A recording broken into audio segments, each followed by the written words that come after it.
मेरे प्रिय आत्मा, अंतर की यात्रा पर चलने के पूर्व उस मार्ग से थोड़ा परिचित हो लेना जरूरी है जिस पर चलना पड़ता है। उन द्वारों को भी समझ लेना जरूरी है जिन्हें खटखटाना पड़ेगा। उन तालों को भी समझ लेना जरूरी है जिन्हें खोलना पड़ेगा। जो यात्री यात्रा पथ के संबंध में बिना जाने चल पड़े उसके भटक जाने की ही ज्यादा संभावना है बजाय पहुंच जाने की। और बाहर के रास्ते तो दिखाई भी पड़ते हैं, भीतर का कोई रास्ता दिखाई भी नहीं पड़ता है। बाहर तो रास्तों के किनारे चिन्ह भी लगे हैं कि रास्ते कहां जाते हैं। भीतर के रास्ते पर न कोई चिन्ह है, न कोई माइल स्टोन है, न कोई प्रतीक है। अनचार्टेड, कोई नक्शा नहीं। शायद इसीलिए आदमी भीतर जितना भटकता है उतना बाहर नहीं भटकता है। आज की चर्चा में भीतर के रास्ते पर कुछ जरूरी बातों की पहचान कर लेना उचित है। सबसे पहली बात तो ये समझ लेना जरूरी है कि जो शरीर हमें दिखाई पड़ता है वो शरीर बहुत से शरीरों का सबसे ऊपर का हिस्सा है। इस शरीर के भीतर और भी शरीर हैं। ये शरीर ही अकेला शरीर नहीं। और जैसे ही हम भीतर यात्रा शुरू करते हैं और शरीरों के बीच में मार्ग में गुजरने और पार करने की जरूरत पड़ती है। स्वयं तक पहुंचने के पहले इस शरीर के बीच में और स्वयं के बीच में और भी शरीर हैं। इस शरीर के ठीक बाद जो पहला शरीर है, इस दिखाई पड़ने वाली देह, इस अन्नमय देह, इस फिजिकल बॉडी के ठीक पीछे जो शरीर है वो प्राण शरीर है, इथरिक बॉडी है। उस प्राण शरीर के संबंध में थोड़ी सी बातें जाननी जरूरी है क्योंकि उसे पार करना होगा और बिना समझे किसी भी चीज को पार करना भटकाने का भी हो सकता है, खतरे का भी हो सकता है, नुकसान भी पहुंचा सकता है। इस शरीर के ठीक पीछे विद्युत की देह है जिसे हम प्राण शरीर अब तक कहते रहे। उस शरीर के जुड़ने के कारण ही इस शरीर से हमारा संबंध है। इस शरीर के गिर जाने पर भी वो शरीर शेष रह जाता है। मृत्यु के बाद भी कुछ घंटों तक वो शरीर शेष होता है। वो शरीर वापस इस शरीर से जुड़ने के लिए आतुर होता है। इसलिए जिन कौमों ने उस शरीर के संबंध में ठीक से पहचान कर ली है वे अपने मुर्दे को शीघ्र जला देते हैं, बचाते नहीं। मुर्दे को जला देने के पीछे प्राण शरीर के संबंध में कुछ गहरे अनुभव। जैसे ही शरीर जल जाता है प्राण शरीर का आकर्षण शरीर के प्रति समाप्त हो जाता है। अन्यथा प्राण शरीर आत्मा को लेकर शरीर के आसपास, मृत शरीर के आसपास ही भटकेगा। भटकने की बहुत संभावना है। ये जो शरीर के पीछे प्राण शरीर है, ये शरीर बहुत अद्भुत है। और इसके पहले कि हमें विद्युत के संबंध में कुछ भी पता चला था, साधकों को इस शरीर के विद्युत में होने का पता चल गया था। इसलिए हजारों वर्षों से साधक लकड़ी के तख्ते का उपयोग करता है या शेर की खाल का उपयोग करता है या मृग चर्म का उपयोग करता है। प्राण शरीर के निकट से गुजरने पर अगर शरीर से विद्युत के बाहर निकल जाने की संभावना हो तो नुकसान पहुंच सकता है, मृत्यु भी हो सकती है। ये अनुभव बहुत पहले ख्याल में आ गया। ये भी ख्याल में आ गया कि उस विद्युत शरीर के कारण ही स्त्री और पुरुष में फर्क है। ये जो ऊपर का शरीर में जो भेद दिखाई पड़ता है ये भेद गौण है, असली भेद पुरुष और स्त्री के प्राण शरीर में। पुरुष का प्राण शरीर पॉजिटिव है, स्त्री का प्राण शरीर नेगेटिव है। पुरुष के शरीर की जो विद्युत है वो विधायक है, स्त्री के शरीर की जो विद्युत है वो नकारात्मक है, और यही उन दोनों के बीच आकर्षण का कारण है। लेकिन जैसे ही कोई व्यक्ति ध्यान में प्रविष्ट होना शुरू होता है, प्राण शरीर का जो आकर्षण है, प्राण शरीर की जो तीव्रता है, प्राण शरीर की जो विद्युत है, वो क्रमशः क्षीण होती चली जाती है और अंतर्मुखी होने लगती है। जिस दिन प्राण शरीर की विद्युत धारा अन्नमय शरीर की तरफ न बहकर अंतस के दूसरे शरीरों की तरफ बहने लगती है, उसी क्षण व्यक्ति न पुरुष रह जाता है न स्त्री। उसके चित्त में स्त्री पुरुष होने का कोई प्रश्न समाप्त हो जाता है। बुद्ध एक पहाड़ के पास कुछ दिनों तक साधना करते थे। रात थी, पूर्णिमा की रात थी। नगर से कुछ लोग आए थे। वो एक वेश्या को भी ले आए थे जंगल में, आनंद के लिए, मंगल के लिए, प्रमोद के लिए। वे नशे में धुत होकर नाचने लगे। उन्होंने उस वेश्या के सारे वस्त्र भी छीन लिए। उन्हें नशे में डूबा हुआ देखकर वो नग्न स्त्री भाग गई। जब उन्हें थोड़ा होश आया तो हैरान हुए। वो उस स्त्री को खोजने निकले। राह पर तो कोई नहीं मिला। उस जंगल में सिवाय बुद्ध के कोई भी न था। वे एक वृक्ष के नीचे साधना में बैठे थे। उन लोगों ने जाकर बुद्ध को हिलाया और कहा, भिक्षु, यहां से जरूर तुमने किसी स्त्री को भागते देखा होगा। रास्ते पर चरणों के चिन्ह हैं। वो स्त्री नग्न थी, वेश्या थी। हम पूछ सकते हैं कि वो कहां गई, किस ओर गई? बुद्ध ने कहा, कोई भागता हुआ जरूर निकला था, लेकिन वो स्त्री थी या पुरुष, ये मेरे लिए थोड़ा बताना कठिन है। 10 साल पहले तुम आए होते तो मैं बता सकता। जब से मेरे भीतर का पुरुष क्षीण हो गया, तब से बाहर की स्त्री को ख्याल करूं तो ही दिखाई पड़ सकती है, अनायास नहीं। फिर उसने वस्त्र पहने थे या नहीं, ये भी मुझे पता नहीं। जब से अपने शरीर पर ही वस्त्रों के होने न होने का पता नहीं चलता, तब से दूसरे के शरीर पर वे वस्त्र हैं या नहीं, ये भी सवाल मिट गया है। बुद्ध ने कहा, जो हम होते हैं वही हमें बाहर दिखाई पड़ता है। लेकिन मैं तुमसे पूछता हूं कि मित्रों, तुम उसे क्यों खोज रहे हो? क्या यह अच्छा न होगा इस शांत और पूर्णिमा की भरी रात में तुम अपने को खोजो? पता नहीं उन लोगों ने सुना या नहीं। कहते हैं लोग, सदा कहते रहते हैं अपने को खोजो। कौन सुनता है? हम सब किसी और की खोज में दौड़ते रहते हैं। और ये खोज भी अगर हम बहुत गौर से समझेंगे, ये दूसरे की खोज भी हमारे प्राण में शरीर की ही खोज। प्राण में शरीर अधूरा है, या तो पॉजिटिव है या नेगेटिव है। वो दूसरे शरीर को खोजता है जिसके साथ मिलकर पूरा हो सके। वो अधूरा है, आधा है। आधा शरीर आधे की खोज करता है और मांग करता है, इसलिए दूसरे की खोज चल रही है। ये जो विद्युत शरीर है हमारे भीतर, ये हमारे इस देह शरीर से 7 स्थानों से संयुक्त है। उसके 7 जगह से कांटेक्ट फील्ड हैं, संपर्क स्थल हैं। उन संपर्क स्थलों का नाम ही चक्र है। इस शरीर को वो विद्युत का शरीर 7 जगह छूता है, स्पर्श करता है, और उन 7 जगह से ही इस शरीर को उस शरीर के द्वारा शक्ति मिलती है, प्राण मिलता है, जीवन मिलता है। इन 7 चक्रों के संबंध में भी थोड़ी बात जान लेनी जरूरी है, क्योंकि जैसे ही कोई व्यक्ति ध्यान में प्रविष्ट होना शुरू होता है, जैसे ही भीतर की यात्रा शुरू होती है, इन 7 चक्रों के पास से भी उसे गुजरना ही पड़ता है। जाने अनजाने इनके करीब से वो निकलेगा।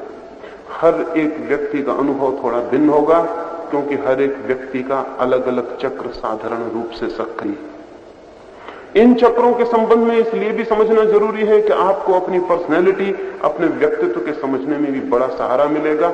आप समझ सकेंगे कि आप किस तरह के आदमी हैं, आपका टाइप क्या है, और उस समझ के द्वारा भीतर प्रवेश करने में बड़ी सहूलियत हो जाती है।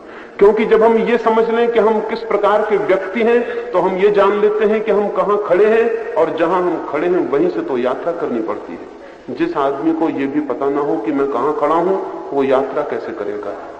कहां जाना है यही जानना काफी नहीं है, उससे भी ज्यादा जरूरी जानना यह है कि हम कहां हैं। क्योंकि हम जहां हैं वहीं से हम चलेंगे उस तरफ जहां हमें पहुंचना है। ये 7 चक्र बहुत अद्भुत घटना है। मनुष्य के शरीर में जो सबसे ज्यादा रहस्यपूर्ण है वो ये 7 चक्र है।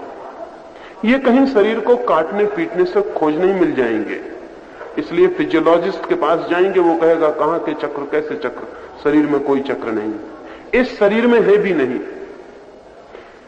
चक्रों का अर्थ है कि भीतर का जो दूसरा शरीर है, प्राण शरीर, वो 7 जगह से इस शरीर को स्पर्श करता है और उन्हीं 7 द्वारों से इस शरीर को शक्ति मिलती है और प्राण मिलते हैं। पहला चक्र शरीर के पीछे जो रीढ़ है उस रीढ़ के पुच्छ में है, सबसे आखिरी हिस्से में। वो बहुत अद्भुत चक्र है, उस संबंध में कुछ हम जानेंगे।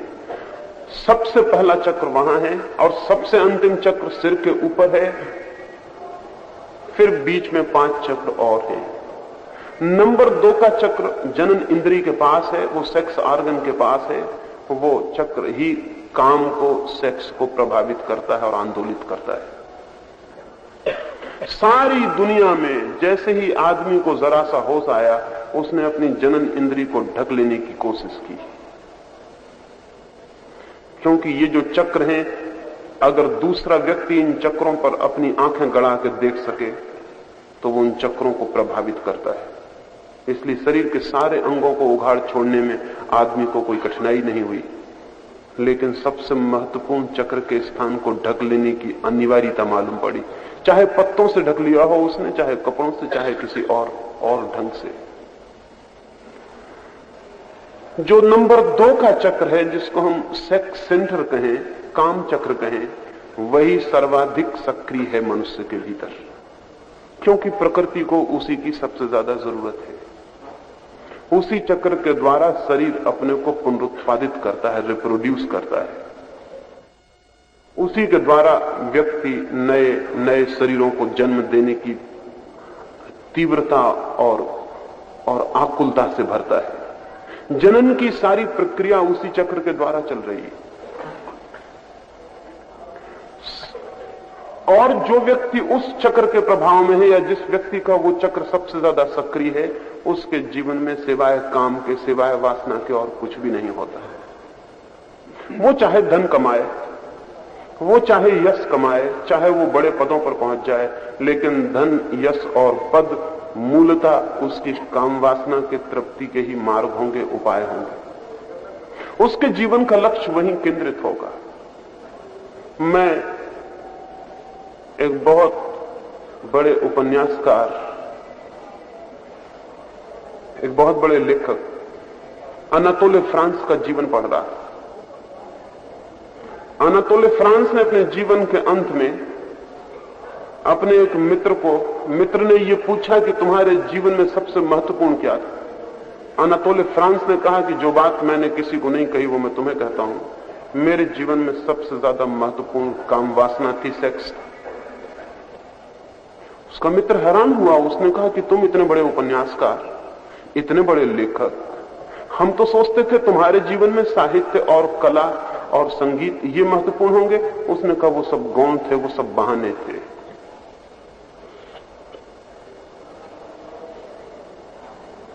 अगर हम अपने व्यक्तित्व के बाबत खोजबीन करना चाहते हैं तो हमें पहली खोजबीन ये करनी चाहिए, हमारे व्यक्तित्व का केंद्र क्या है, हम कहां जीते हैं।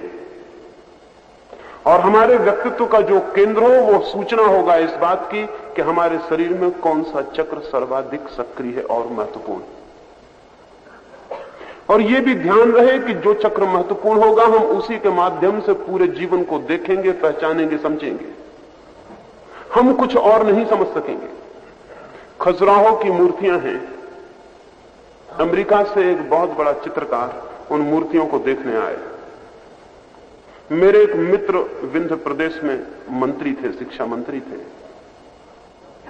उनको खबर की थी केंद्रीय सरकार ने कि जाके उस अमेरिकी चित्रकार को खजुराहो की मूर्तियां दिखाएं। वो मित्र बहुत डरे हुए थे। वो डरे हुए थे कि इतनी नंगी मूर्तियां, इतनी अश्लील मूर्तियां, वो अमेरिकी चित्रकार देखकर हैरान होगा और क्या सोचेगा भारत की संस्कृति के लिए कि कैसे लोग हैं मंदिरों में ऐसी अश्लील मूर्तियां खोदी। ऐसे मैथुन चित्र बनाए हैं। वो बहुत घबराया हुआ, लेकिन कोई रास्ता नहीं था। ऊपर से खबर थी तो उन मित्र को, उस अमरीकी चित्रकार को ले जाके खजुराहो जाना पड़ा। सारी मूर्तियां उन्होंने बहुत डरे डरे दिखलाई, बहुत भयभीत मन से कि कहीं वो पूछ ना ले कि ये मूर्तियां ही तुम्हारे भारत की संस्कृति हैं, ये तुम्हारे मंदिर हैं, तुम जो अपने को धार्मिक कहते हो। लेकिन वो तो चित्रकार मूर्तियों में ऐसा लीन हो गया कि उसने तो कुछ भी नहीं कहा। वो मित्र जरूर उसको बार बार कहते रहे कि यह हमारी भारतीय परंपरा के प्रतीक नहीं है, हमारी मूल धारा के प्रतीक नहीं है। कुछ गलत लोगों ने किसी गलत प्रभाव में इन मंदिरों को बना लिया है। बाहर निकल के उस मित्र ने कहा कि बहुत बहुत धन्यवाद, लेकिन उन मित्र को तो वही घबराहट थी। उससे कहा कि आप अमेरिका में जाके ऐसा मत कहना कि ऐसे अश्लील मूर्तियों वाले मंदिर हैं भारत में। उस आदमी ने कहा, अश्लील मूर्तियां? तुम कहते क्या हो? मुझे फिर से चल के देखना पड़ेगा। मैंने इतनी सुंदर मूर्तियां कभी भी नहीं देखी, इतनी भव्य मूर्तियां नहीं देखी। उसने कहा, वापस चलो, क्योंकि तुम ज्यादा जानकार हो। जब तुम कहते हो मूर्तियां अश्लील थी तो मुझे फिर चलना पड़ेगा, क्योंकि अभी तो मैं जो देख कर आया हूं, इससे भव्य मूर्तियां मैंने कभी भी नहीं देखी। हम वही देखते हैं जो हम देख सकते हैं, हम वही नहीं देखते हैं जो है, हम वही देखते हैं जो हम देख सकते हैं। समस्त दर्शन जीवन में हमारा प्रोजेक्शन है। जो हमारे भीतर होता है वही हमें बाहर दिखाई पड़ता है। एक कामुक व्यक्ति को सारा जगत काम से भरा हुआ दिखाई पड़ेगा, एक ईश्वर उपलब्ध व्यक्ति को सारा जगत ईश्वर से भरा हुआ दिखाई पड़ेगा। एक क्रोधी व्यक्ति को सारे जगत में सभी लोग क्रोधी मालूम पड़ेंगे, एक प्रेमी व्यक्ति को सारा जगत प्रेम से आंदोलित मालूम पड़ेगा। हम वही देखते हैं जो हम हैं। ये सारा जगत हमारे भीतर का ही प्रोजेक्शन है। जगत एक पर्दा है, उस पर हम वही देख लेते हैं जो हमारे भीतर छुपा है। तो अगर किसी व्यक्ति को जीवन में चारों तरफ सेक्स और काम दिखाई पड़ता हो तो उसे जानना चाहिए कि उसके निजी व्यक्तित्व में सेक्स का केंद्र सर्वाधिक सक्रिय है। और वो है, क्योंकि प्रकृति को उसकी जरूरत है। प्रकृति को आपके और किसी केंद्र की इतनी जरूरत नहीं है जितनी सेक्स के केंद्र की जरूरत है, क्योंकि वो उसी के द्वारा नए शरीरों को जन्म दे सकती है। पशुओं में वही एक केंद्र सक्रिय है और कोई भी केंद्र सक्रिय नहीं। आदमियों में भी अधिक आदमियों में वही केंद्र सक्रिय है, लेकिन दूसरे केंद्र भी सक्रिय हो सकते हैं। और ये ध्यान रहे, जब तक सेक्स का केंद्र ही सक्रिय है तब तक हम में और पशु में बुनियादी फर्क नहीं।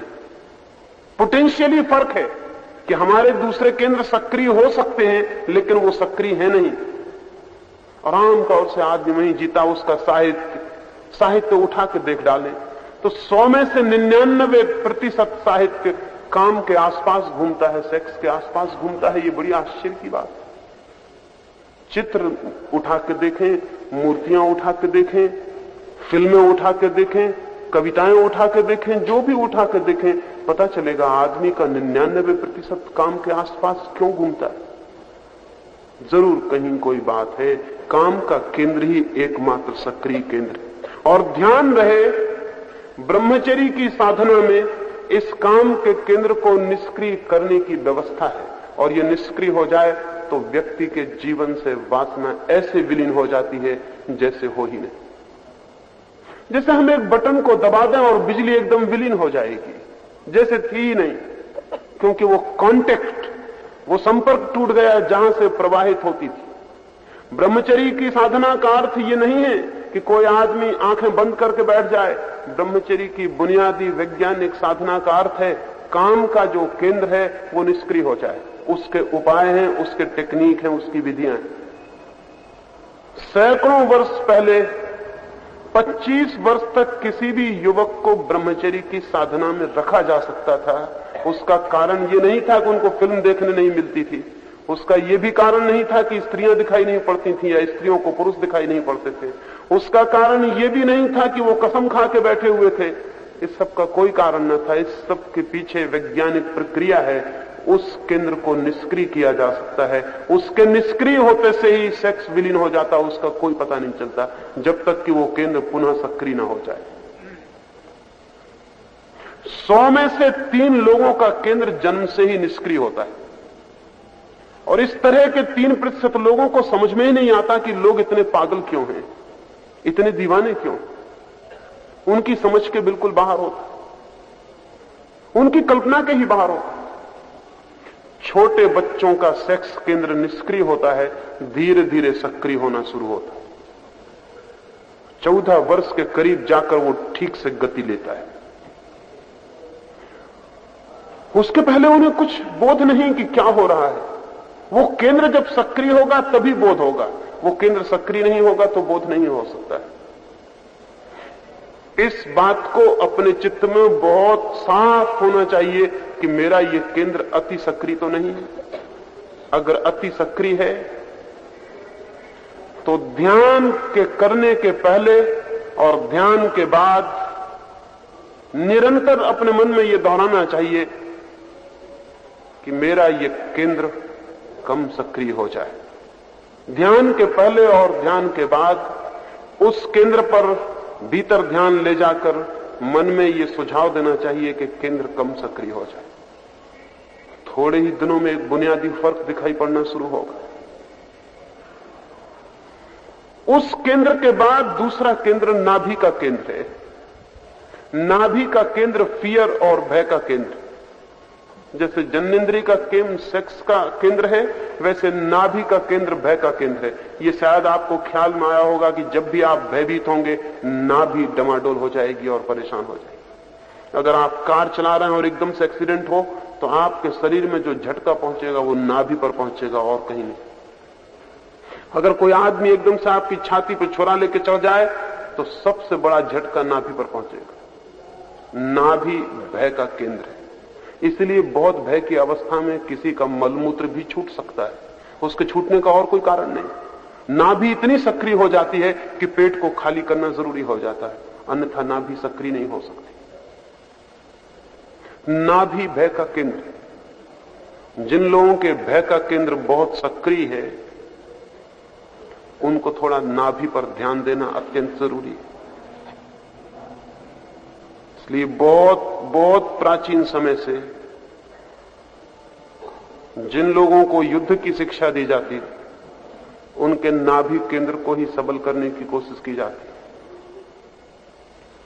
भय वहीं पकड़ता है,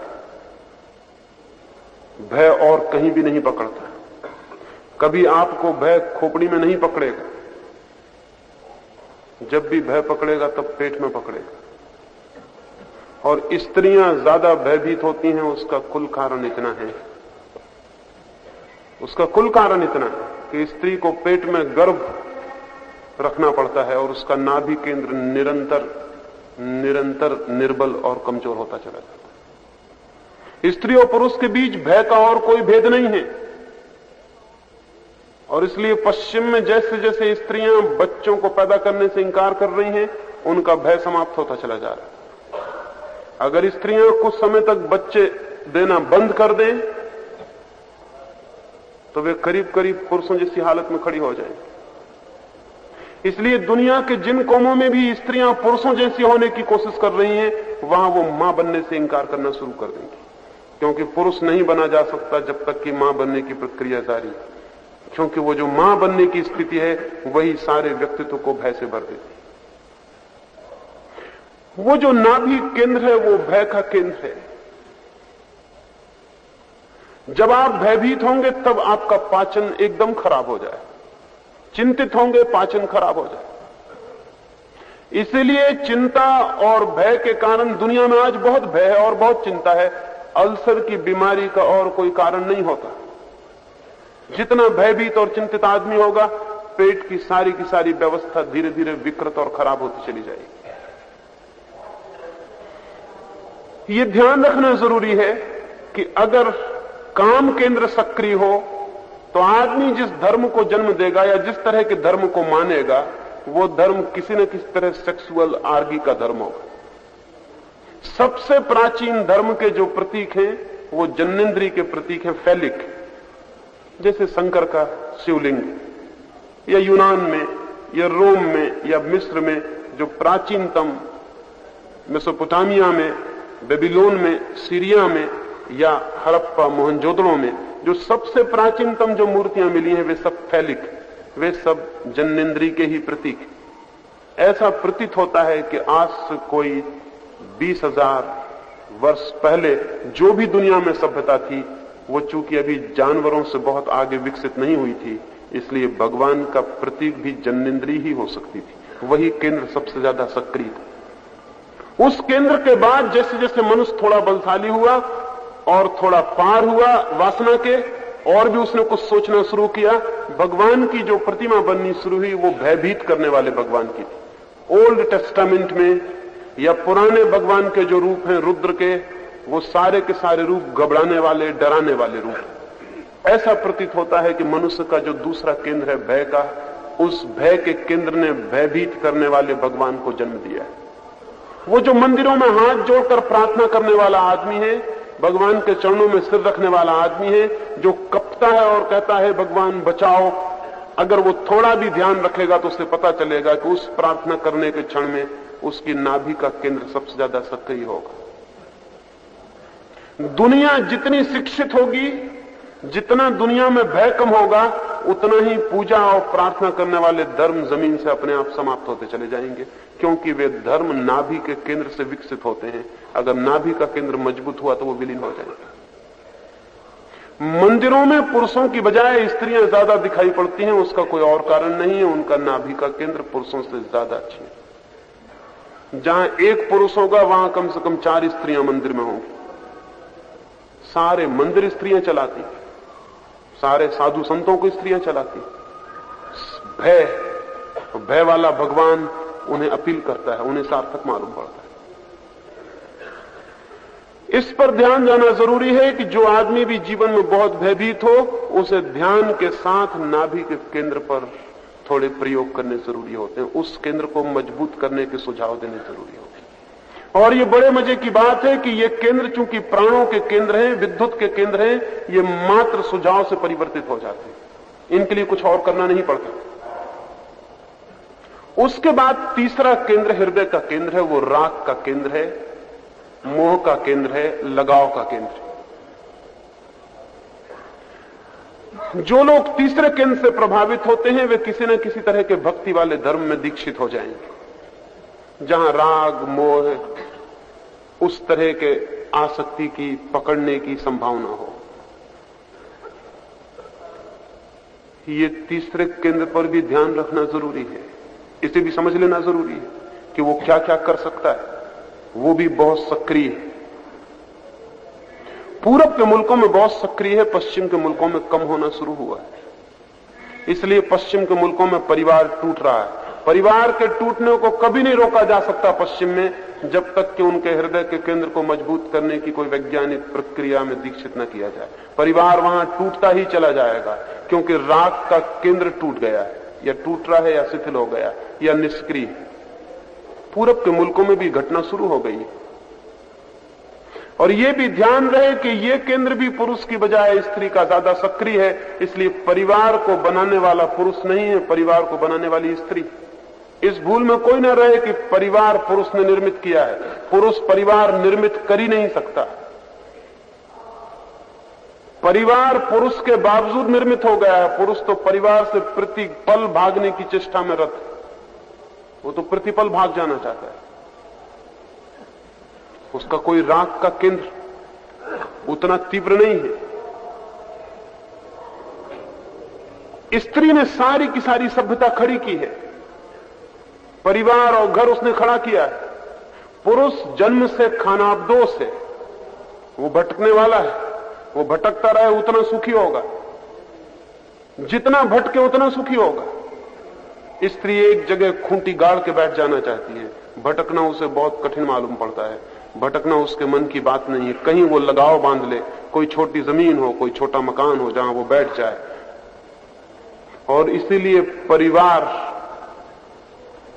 कैसा ही परिवार हो, पुरुष उसमें कभी भी केंद्र नहीं है, वो उसकी परिधि पर घूमता रहता है, उसकी परिधि स्त्री बन जाती है। वो जो केंद्र है राग का, उस केंद्र पर भी विचार करना, समझना जरूरी है कि मेरे व्यक्तित्व में बहुत महत्वपूर्ण है या नहीं। अभी मैं सिर्फ समझा रहा हूं कि ये केंद्र क्या काम करते हैं, फिर हम आगे उसकी बात को सोच सकते हैं कि उनसे और क्या काम लिया जा सकता है।